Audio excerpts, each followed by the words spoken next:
अस्सलाम वालेकुम viewers, Abira home remedies की तरफ से आज हम आपको बताएंगे गले का दर्द और सोजिश दूर करने का ज़बरदस्त नुस्खा। तरीका: लौंग 2 अदद, अजवाइन 1/4 खाने का चम्मच, नमक चुटकी भर। अजवाइन को पीस कर सफ़ूफ बना लें और इसमें नमक डालकर मिक्स कर लें। इस सफ़ूफ को मुंह में डालकर चबाएं।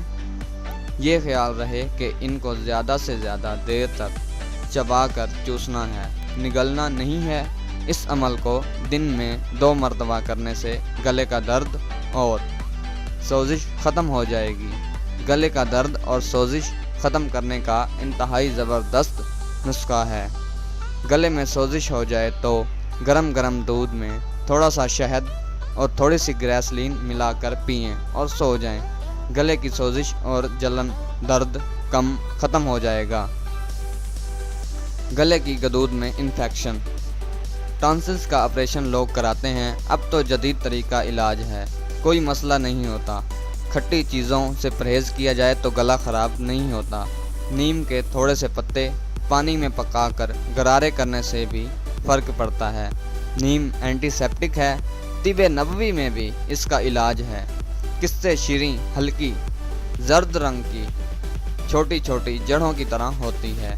1 पाव किस्से शीरीं पंसारी से लें, इसमें कीड़ा ना लगा हो। बाज़ दफ़ा घुन लगा होता है, रंग बदल जाता है, वो ना ख़रीदें। छोटे चाय का चम्मच हमवार करके प्लेट में रखें और थोड़ा सा शहद मिलाकर इसे चाट लें। सुबह शाम लें, तकरीबन 3 हफ्ते। टॉन्सिल्स का मसला ठीक होगा। कभी शहद नहीं मिलता तो आप शरबत दूध स्याह में किस्से शीरीं मिलाकर चाट लें। नागा ना करें, शहद मिल जाए तो इसमें मिलाकर खाइए। सुबह शाम गरारे ज़रूर करें, ख़ुसूसन रात को सोते वक्त। आइसक्रीम, ठंडे मशरूबात, ठंडा पानी ना पिएं। आपकी थोड़ी सी एहतियात से गला ठीक रहेगा। टॉन्सिल्स आहिस्ता आहिस्ता कम होंगे और आपका ये मसला हल हो जाएगा। मज़ीद वीडियोज़ के लिए हमारे चैनल को सब्सक्राइब करें और इस वीडियो को शेयर करना ना भूलें। शुक्रिया।